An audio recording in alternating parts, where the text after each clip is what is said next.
Commerce and Management Hub, Smart Commerce and Management Hub లో ఇవాళ మనం మోనోపలీ వర్సెస్ మోనోపలిస్టిక్ కాంపిటీషన్ చూద్దాం. అసలు మోనోపలీ అంటే ఏంటి, మోనోపలిస్టిక్ కాంపిటీషన్ అంటే ఏంటి, దీనికి డిఫరెన్స్ ఏంటో చూద్దాం. Monopoly is a market structure where a single firm dominates, offering a unique product with no close substitutes. ఏం చెప్తున్నాడు, మోనోపలీ అంటే ఏంటంటే సింగిల్ సెల్లర్ అంటే అతన్ని డామినేట్ చేసే వాళ్ళు ఎవరు ఉండరు, అలాంటి ప్రొడక్ట్ ఎవరు అమ్మలేరు అనమాట, యూనిక్ ప్రొడక్ట్ అమ్ముతారు.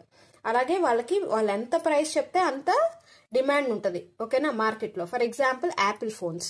ఇప్పుడు యాపిల్ ఫోన్స్ ఉన్నాయనుకోండి, ఎవరు అలాంటి ఫోన్స్ అనేవి లేవు మనకి, ఫస్ట్ అలాంటి ఫీచర్స్ ఉన్న ఫోన్స్ ఎక్కడ ఉండవు, ఓకేనా.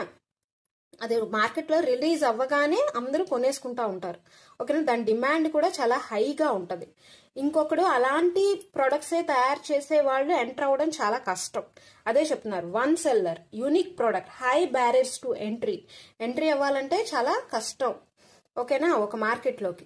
ఇలాంటి వాటిని మోనోపలీ అంటారు, ఓకేనా. ఇలాంటి సెల్లర్స్ ని మోనోపలీ అంటారు. నేను next the monopolistic competition. Monopolistic competition అంటే ఏంటంటే it involves numerous firms selling differentiated products that are close substitute lead to some price control. అంటే ఇప్పుడు ఏదైనా ప్రొడక్ట్స్ సిమిలర్ సబ్స్టిట్యూట్సే, అంటే సిమిలర్ గానే ఉన్నాయి కానీ అవి డిఫరెంట్ ప్రొడక్ట్స్ అనుకోండి. ఫర్ ఎగ్జాంపుల్ సామ్సంగ్ ఉంది, మోటరోలా ఉంది. ఈ మోటరోలా కూడా కొన్ని ఫీచర్స్ తో ఒక ఫోన్ అనేది రిలీజ్ చేసింది అనుకోండి, అలాగే సామ్సంగ్ కూడా రిలీజ్ చేసింది. అవన్నీ డిఫరెంట్ ప్రొడక్ట్సే, కాకపోతే వాటికి సబ్స్టిట్యూట్, వాటి ఫీచర్స్ అనేవి చాలా క్లోజ్డ్ గా ఉంటాయి, ఓకే. దాన్ని మోనోపలిస్టిక్ కాంపిటీషన్ అంటారు. ఎందుకంటే ఇలాంటి ప్రొడక్ట్స్ తయారు చేసే వాళ్ళు చాలా మంది ఉంటారు మార్కెట్లో, ఓకేనా. మెనీ సెల్లర్స్, కానీ డిఫరెన్షియేటెడ్ ప్రొడక్ట్స్, రకరకాల ప్రొడక్ట్సే. ఇప్పుడు సామ్సంగ్ M10 అనేది రిలీజ్ చేసింది అనుకోండి, మోటరోలా కూడా M10 అనేది రిలీజ్ చేస్తుంది. ఇంచుమించు ప్రొడక్ట్స్ దాని యొక్క ఫీచర్స్ ఒకేలా ఉంటాయి, కానీ అది వేరే కంపెనీ, అది వేరే డిఫరెంట్ ప్రొడక్ట్, ఇది వేరే ప్రొడక్ట్. అలా డిఫరెన్షియేటెడ్ ప్రొడక్ట్స్, లో టు మోడరేట్ బెరియర్స్ టు ఎంట్రీ అవ్వడం, మార్కెట్లోకి ఎంటర్ అవ్వడం అనేది పెద్ద బ్యారియర్స్, అంటే కష్టం ఏమి ఉండదు అనమాట, ఈజీగానే మార్కెట్లోకి ఎంటర్ అవ్వచ్చు.